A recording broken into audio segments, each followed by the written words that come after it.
আমরা সেই মায়াপুর থেকে আমাদের সবার প্রিয় প্রভু একটু উঠে দাঁড়িয়ে সম্মানের সাথে করতালির মধ্যে থেকে মহান মানুষকে ডেকে করি। ধরে হাততালি দাও।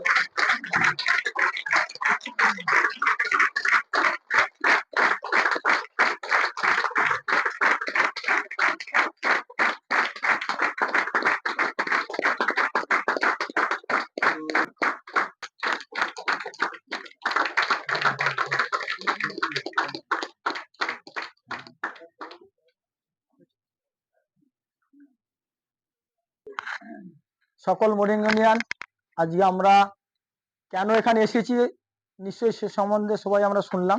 কারণ আজকের প্রোগ্রামটা সম্পূর্ণ আলাদা। এই প্রোগ্রামটা থেকে আমরা এখান থেকে আজকে অনেক কিছু নেব, সেই বার্তাই অলরেডি আলোচনা হচ্ছে। তো আমরা এখন যেটা শুনলাম যে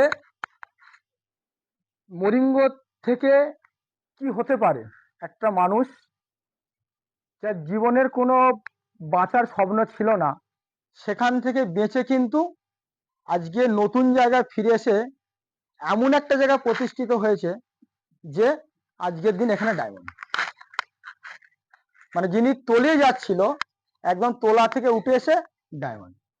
তো আমাদের আজকে যেখানে আলোচনা হবে, আমাদেরকে রেডি হওয়ার জন্য, আমাদেরকে ডায়মন্ডশিপে আসার জন্য, এই জায়গায় আসার জন্য যে আমাদের যে পদক্ষেপ, সেই পাটে পাটে পদক্ষেপ নিয়ে আলোচনা হবে। তো আলোচনা শুরু করার আগে আজ যে এই জায়গায় এসে দাঁড়াতে পেরেছি, যিনি না থাকলে আজকে এই জায়গায় হয়তো আমি আসতে পারতাম না। হয়তো সেই মায়াপুরের একটা যে দোকানদারি করতে হয়, দোকানে থাকতাম, মানুষকে এই ডাল ভাত সবজি এটা খাওয়াতাম। সেখান থেকে উঠে এসে যে আজকে আপনাদের মতো বিগ বিগ লিডারদের সামনে এই যে দুটো কথা বলার সুযোগ পেয়েছি, আমার সামনে বসে আছেন বিকাশ মন্ডল স্যারকে সবার জন্য হাততালি চাই। তারপরেও কিন্তু আমি এর পরিচয় দিয়ে বলিনি, আমি কিন্তু তবলা ছিলাম, মানে কথা বলতে পারতাম না। ট্রেনের টিকিট কাটতে লিখে দিতাম, মানে এমন এমন কিছু ভাষা আছে যেন উচ্চারণ হতো না, আমি লিখে দিতাম, কেন অনেক টাইম লাগতো। সেই জায়গা দাঁড়িয়ে মরিঙ্গ খাওয়ার পর কিন্তু এখন জানি না কষ্ট বলছি কিনা, যে কথা বলতে পারছি। এবং এই যে এবং শুধু কথা বলা নয়, আজকে যে আপনার মতো সামনে দাঁড়িয়ে যে কথা বলছি, যিনি ভালো করে আমাকে পাঠ পঠন শিখাচ্ছেন, আমার একদম সবার গুরু আমাদের বাবুরাম সরকার স্যারের জন্য হাততালি চাই। তারপরে আমাকে সহযোগিতা করছেন আমাদের এখানে আরো কিছু ডায়মন্ড লিডার আছে, প্রত্যেকের জন্য হাততালি চেয়ে নিচ্ছে।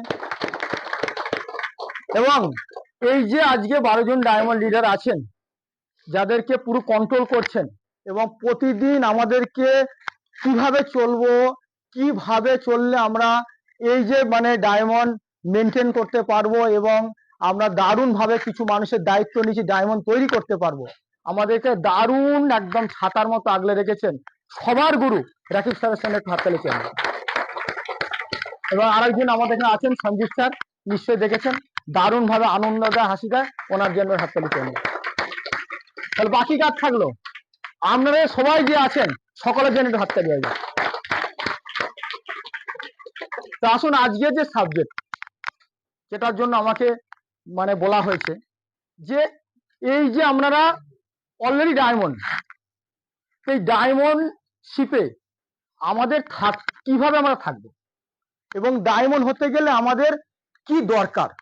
কারণ আজ বিপ্লব স্যার বলে গেলেন, যারা এখান থেকে চলে গিয়েছে তারা কি করছে, আগে কোট পুট পট লেকচার দিচ্ছিলেন, এখন কি চুড়ি বেচছে, ফিতা বেচছে, মালা বেচছে, বিভিন্ন ধরনের বেচছে।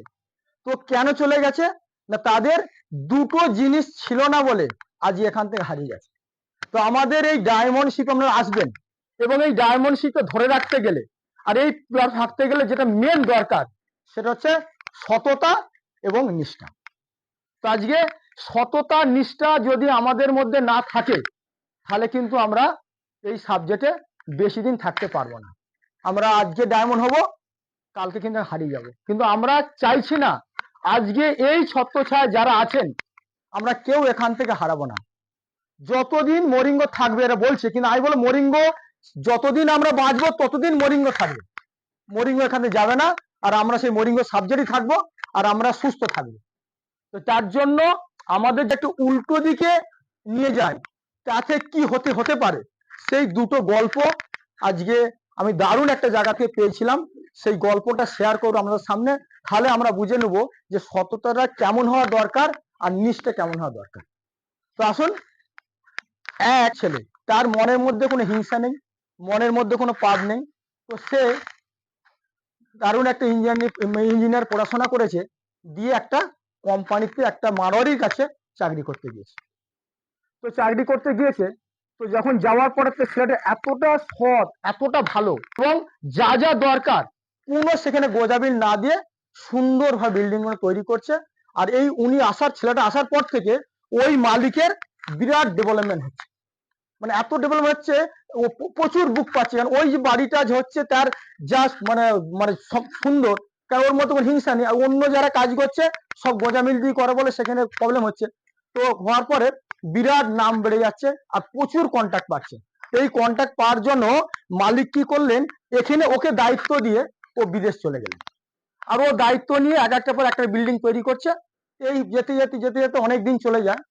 তো মালিককে একদিন বলছে, স্যার আপনার কাছে তো বহুত দিন আমি কাজ করলাম, তো আমি আর এবার আমি একটু মানে ছুটি পেতে চাই, মানে আমি আর কাজটা বন্ধ করে দেবো, আমি এবার একটু নিজের মতো শান্তিপূর্ণ ভাবে থাকবো, একটু ঈশ্বর আরাধনা করবো, থাকবো। তো ভাবছে, বলার পরে ও ভেবেছিল যে আমি এত সততার সহিত কাজ করলাম, তাহলে নিশ্চয়ই মালিক আমাকে কিছু অফার দিবে, কিছু গিফট করবে। তো দেখলো মালিক কিছু বললো না, বললো ঠিক আছে, তোমাকে আমি ছুটি দিয়ে দেবো, তবে একটা কাজ তোমায় করতে হবে, যে কাজটা করে তুমি ছুটি নিবে। তো সে কাজটা কি না, তোমার এলাকাতে দারুণ একটা জায়গা চয়েস করো, এবং সেই জায়গায় আমি ব্ল্যাঙ্ক চেক দিচ্ছি, তুমি নিজের মতো, এখানে আমি কোনো এস্টিমেট দেবো না, তুমি নিজের মতো যত সুন্দর পারলে হয়, যা যা লাগালে হয়, যা যা করলে হয়, তুমি তোমার মতো একটা সুন্দর বাড়ি তৈরি করো। তো বলে ব্ল্যাঙ্ক চেক দিয়ে কোম্পানি চলে গেলেন বিদেশে। তো ও দেখছে যে আমি যে এতদিন সততার সহিত কাজ করলাম, তো আমাকে যে কিছুই মানে দিল না। তো আমি তো যেহেতু কাজ ছেড়ে দেবো, তাহলে এইবারে আমি এতটাই চুরি করব যে আমার সারা লাইফ আমার চলে যাবে। তো উনি কি করলেন, যত রকমের বাড়িটাকে নর্মাল ভাবে দাঁড় করিয়ে রেডি করে দিল। দেওয়ার পরে মালিক অলরেডি ফিরে আসলো। ফিরে আসার পর তো ওনা মানে দেখালো, স্যার আপনার লাস্ট প্রজেক্টটা রেডি, তো এবার আমাকে বিদায় দেন। তো বলছে ঠিক আছে। চাবিটা নিল, চাবিটা নিয়ে আমার অফিসে আসো। ওই অফিসে নিজে বসিয়ে যে তাহলে তুমি আর কাজ করবে না, বলছে না আমি আর কাজ করব না, তাহলে আমাকে বিদায় দেন। বল ঠিক আছে, তো বিদায় দেবো, তো তুমি একটা কথা শুনো, তুমি আমার কাছে আসার পর থেকে আমি এত বেনিফিটেড হয়েছি যে আমি সেটাকে তোমাকে বলে বুঝাতে পারছি না। তাই আমি তোমায় কি দেবো আমি চিন্তা না করে তোমাকে এই বাড়িতে আমি গিফট করলাম, কেমন হয় বলুন এবার। তখন সে হাহাও করে কাঁদছে যে আমি কি করলাম, আমি কি করলাম। তাহলে দেখুন, আমরা এই বলার উদ্দেশ্য হচ্ছে আমাদের চলার পথে আমাদের টিমকে নিয়ে, আমাদের এই দলবলকে নিয়ে আমরা কোনোদিনই ভাববো না যে সিনিয়র আমার কোনো ক্ষতি করছে। হয়তো সিনিয়র আপনার জন্য বিরাট একটা চিন্তা ভাবনা করছে, কিন্তু আমরা ভাবছি যে সিনিয়র আমার জন্য কিছু করছে না। তো আমরা না ভেবে আমরা একটা ভুল মন্তব্য করে ফেলি। তাই আপনাদের প্রতি আমাদের প্রচুর প্ল্যান আছে, কিভাবে আমরা এইটা নিয়ে বহুদূর যাবো, সবকিছু এভরিথিং রেডি আছে। তাই আমরা এইরকম সৎ থাকতে হবে যে যদি আমরা ভুল পথে একটু ভুল করে ফেলি, তাহলে কি হবে, বিপদটা কিন্তু আমরাই ডেকে আনি। ওই বাড়িটা কি থাকার যোগ্য হলো? এটা গেল সততা। আর নিষ্ঠাটা কেমন জিনিস, দেখো আমাদের নিষ্ঠা থাকতে হবে কাজের প্রতি।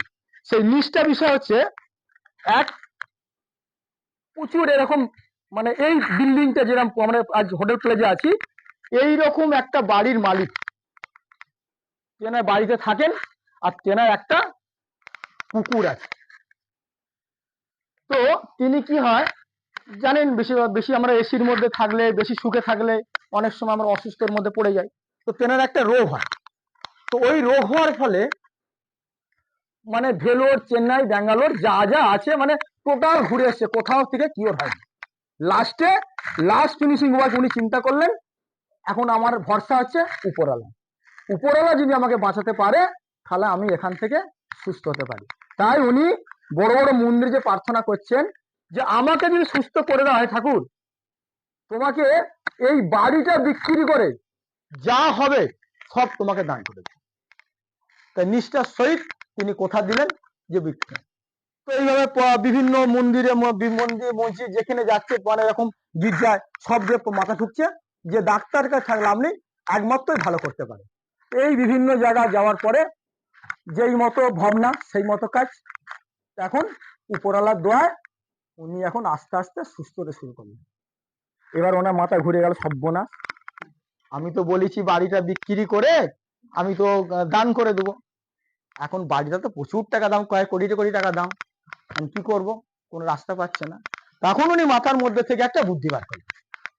উনি অ্যাডভারেজ করলো এই বাড়িটার মূল্য মাত্র 10,000 টাকা। 10,000 টাকা দিয়ে এই হোটেল প্লেসে বিক্রি হয়ে যাবে। কিনবেন না কিনবেন না? কিনবেন, কিন্তু একটা শর্ত আছে। শর্ত কি? এই কুকুরটার দাম হচ্ছে 10 কোটি, মানে 10 কোটি টাকা। এই 10 কোটি টাকা দিয়ে কুকুর যদি কেউ কিনতে পারে আমি হোটেলটা 10,000 টাকা বিক্রি করে দেব। অ্যাডভার্টাইজ দিয়ে দিলেন। তাহলে কি হলো, তার নিষ্ঠা ঠিক থাকলো। তাহলে ভগবান সে ক টাকা দেবে? কুকুরটা মানে বাড়িটা বিক্রি করে আর কিন্তু সে দিচ্ছে না। তাহলে কুকুরটার সে বললো কুকুরটা আমি তো মানে বলিনি, আমি তো বলেছি বাড়ি বিক্রি, তো বাড়ি বিক্রি করে তাহলে 10 কোটি 10,000 টাকা দিয়ে বিক্রি হলো, নিজে রাখলো 10 কোটি আর ভগবান করা দিয়েছে 10,000। এইটা হচ্ছে নিষ্ঠা। এই নিষ্ঠা সততা যদি আমরা রাখতে না পারি আমরা কোনো কাজে আমরা কিন্তু সাকসেস হতে পারবো না। তাই আজকে আমরা প্রতিজ্ঞা করব, আজকে আমরা যে সাবজেক্ট এসেছি দারুণ একটা সাবজেক্ট, আমাদের সবাই আমরা লিডার, বিষয় নিয়ে আলোচনা করার দরকার নেই। এই সাবজেক্টে টিকে থাকতে গেলে এই নিষ্ঠা সততা যদি আমাদের মধ্যে থাকে আমরা এখান থেকে কি হবো, সাকসেস। আমরা ডায়মন্ডশিপ অবশ্যই থাকবো এবং আমরা যে কজন আছি দারুণ আমাদেরকে গোটা বিশ্ব জয় করতে হবে।